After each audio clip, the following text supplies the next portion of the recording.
Eu vou chamar a Gabriela Prado, que também está super bem informada com relação a todos os desdobramentos desta operação da Polícia Federal. Isso porque ela apurou que integrantes que trabalharam no governo Bolsonaro estão evitando comentar a prisão de Braga Neto. É isso, Gabi. Boa noite, seja bem-vinda.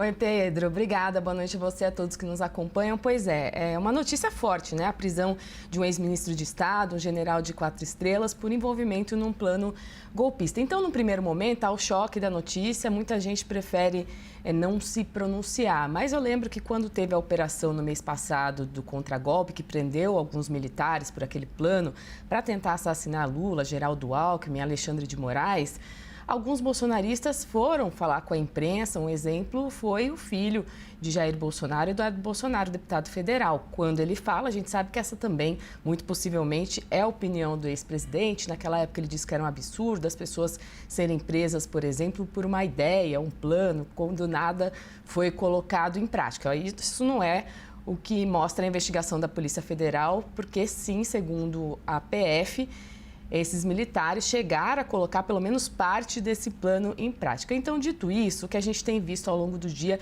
enquanto eu procurava os ministros do governo Jair Bolsonaro, muitos estão preferindo o silêncio, pelo menos nesse primeiro momento, para tentar entender como vai ser o posicionamento. Quem diferiu disso foi o ex-vice-presidente, hoje senador Hamilton Mourão, que foi às redes sociais defender o colega militar, inclusive escreveu que a prisão do Braga Neto é um atropelo das normas legais ao que o Brasil está submetido. Então, houve sim essa defesa por parte do ex-vice-presidente, mas eu procurei alguns ministros e alguns mais bolsonaristas, inclusive, mais do núcleo bolsonarista, outros que eram ministros mais ligados ao centro, e eles já estão querendo manter um certo afastamento, querem manter o silêncio. E aí eu trago uma fala curiosa que foi a do ex-ministro da Casa Civil, Ciro Nogueira, do PP do Piauí. Hoje ele é também senador. O Ciro Nogueira ocupou a Casa Civil, inclusive, quando o Braga Neto saiu, um momento, numa segunda fase do governo Jair Bolsonaro, quando tentou ali aumentar a articulação política com o Congresso Nacional. Braga Neto vai para o Ministério da Defesa, continua no governo no primeiro escalão, mas Ciro Nogueira assume essa cadeira de articulador da Casa Civil. E aí, quando eu perguntei qual tinha sido a visão do senador sobre essa prisão, inclusive por eles terem sido colegas de governo, ele me escreveu assim: me tira fora dessa. Então, para a gente ter uma ideia de como toda essa situação é vista, inclusive, pelos colegas, por quem integrou o governo de Jair Bolsonaro. Isso quer dizer que daqui a pouco outros ministros podem começar a se pronunciar, inclusive o ex-presidente? Não sabemos, vai depender do desdobramento e da estratégia que a própria direita, os próprios bolsonaristas devem adotar, se devem sair a público com uma defesa do ex-colega, que agora está preso, de um ex-colega de ministério, ou se vão permanecer em silêncio e deixar que a própria defesa do general Braga Neto atue. No fim do mandato do ex-presidente Jair Bolsonaro, Gabi, a gente acompanhava aqui em Brasília, era visível o distanciamento do núcleo político do governo. Então, Ciro Nogueira, Fábio Faria, integrantes que participavam da articulação política, especialmente com o Congresso Nacional, dos integrantes do núcleo militar do ex-presidente Jair Bolsonaro.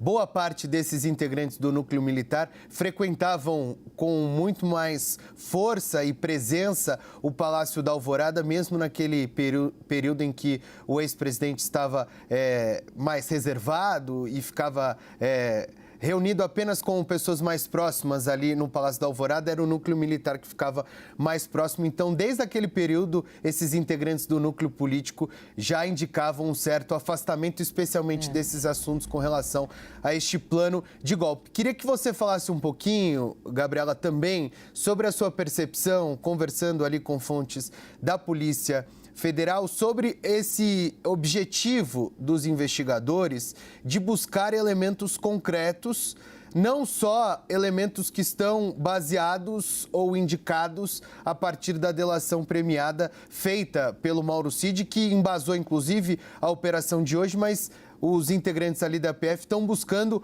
outras provas robustas para concluir essas investigações com relação a esta suposta tentativa de golpe. Gabriela?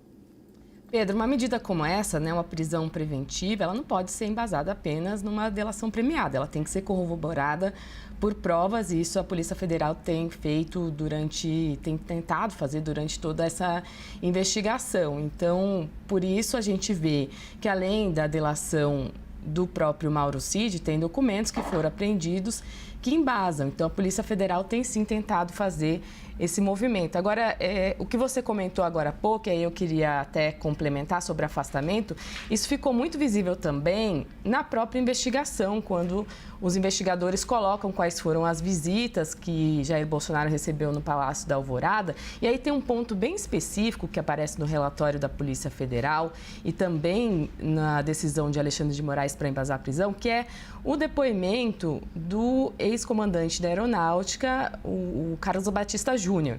Porque o Carlos Batista Júnior, em depoimento à Polícia Federal, diz que quando ele viu que Bolsonaro quebrou o silêncio depois das eleições, saiu para conversar com apoiadores ali na frente do Palácio da Alvorada, e quando o então comandante da Aeronáutica viu que o Braga Neto estava ali ao lado, ele falou à PF que ele entendeu que eles iriam insistir. Ele considerou preocupante e entendeu que eles iriam insistir em continuar no poder.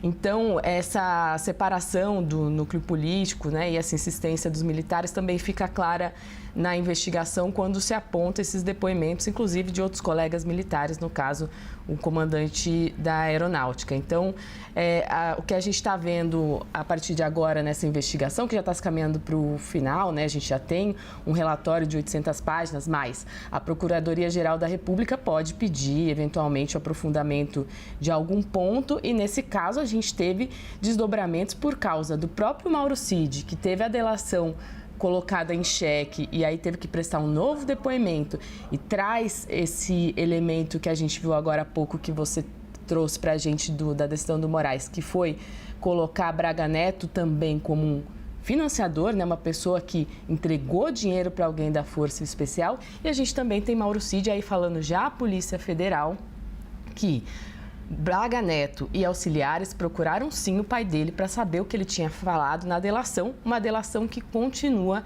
sigilosa. Então, acho que a gente também pode esperar um ponto de desdobramento, essa questão do dinheiro, que Braga Neto falou a Cid que seria do pessoal do agronegócio, né? Que pessoal é esse que financiou o golpe? Certamente pode ser um caminho que a Polícia Federal está buscando. E também, quando ele fala que o Braga Neto procurou o Mauro Lorena Cid, pai de Mauro Cid, para saber da delação, ele coloca, olha, procurou por intermediários e até outras pessoas. Quem são essas outras pessoas? Porque se forem investigados, são pessoas que não podem, ninguém poderia falar com o Mauro Cid sobre o que ele falou na delação, mas se for investigado é especialmente preocupante, porque o investigado não pode ter contato com outro investigado, enfim, tem uma série de medidas cautelares que ainda continuam valendo. Então, são pontos que a gente pode ver também de desdobramento daqui para frente dessas investigações.